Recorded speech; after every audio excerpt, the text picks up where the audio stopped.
Good. I guess to start with BT, just kind of what went wrong for you guys. Tech obviously got off to a hot start and didn't turn out so well.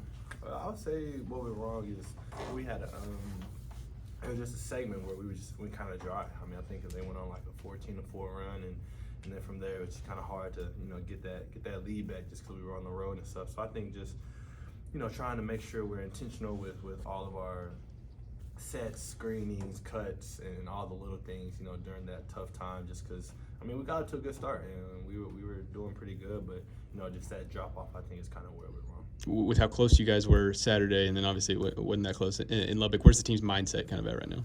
I say the team's mindset is the same, man. We try not to get too high, too low, regardless of what's going on. We try to stay level-headed and, just try to approach each day. We had a good day in practice today, so, we want to have another one tomorrow and hopefully have a great mindset going into Iowa State. And John, Mike, even in the loss, seemed like you got going a little bit. Do you think, in a way, that can help you kind of moving forward with what you're able to do late in that game?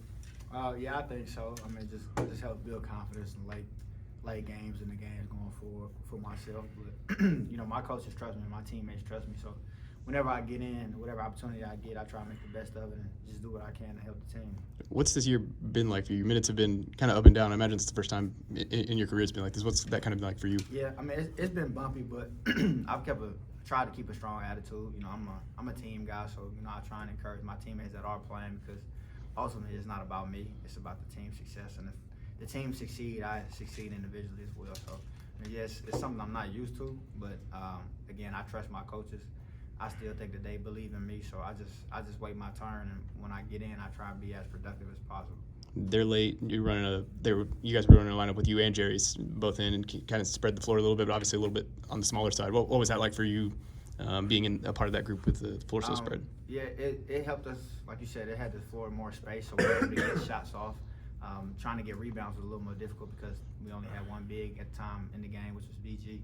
But offensively, I think it worked for us. We had a 4-guard front, and all 4 guards can shoot. So I think that lineup could help in some ways, just depending on how the game is going and the stress we needed that lineup. And we tried to do what we could, but ultimately we came up short.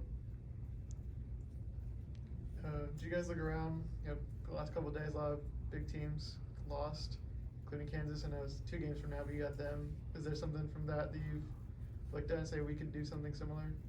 I mean, I say, yeah. I mean, yeah. To answer the question, yes. I think it's definitely, good for us to see, those big teams losing to, UCF, who isn't ranked. Obviously a great team by all stretches, but to beat Kansas, and I believe they had just lost to Kansas State like the game before. So just having that next game mentality, I think is big in this conference. I think it's something we can take from that and try to apply that each game.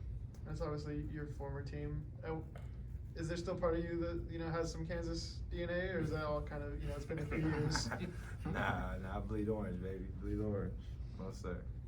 You guys are going back to Iowa State here. You guys won last year.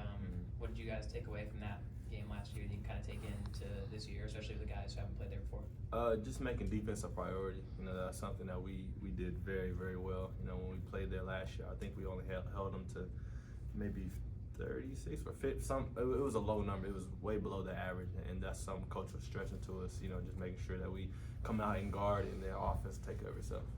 Defensively, they've got a lot of good guards in Lubbock, but what was kind of going wrong for you guys defensively? In Lubbock? Yeah. Let me see. Defensively, they did a good job of plugging the gaps, and we were just a little stagnant on offense. We didn't have very many assists. It was kind of just didn't have that continuity that we needed, to kind of get them off balance and play with closeouts, So I think that's something we worked on today and got better at. But I think just their ability to be in the gaps and get hands on shooters kind of took us out of our game. Obviously, Brandon had a really good game on Saturday. Had his first road game this past time, and maybe struggled a little bit compared to that high, comparing with the lows. How do you keep him kind of in that middle ground of consistent improvement and kind of finding that stabilized ground there?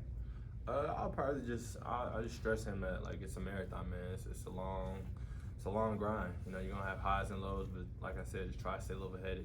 Approach each day the same. Get your work in. Watch the film, listen to the coaches, and just live with whatever happens. But know that you're prepared, and that you went out there and played as hard as you could. I think Iowa State's got 4 or 5 guys averaging double figures. Seems like a pretty spread attack. What have you guys seen from them so far? Just a good team, you know, a good team that's playing very well right now. But you know, I got faith in our guys. I got faith in the team, the coaches, everybody, that we can go in there and make something happen. You know what I'm saying? I believe in us, and you know, now we just got to go out there and do it.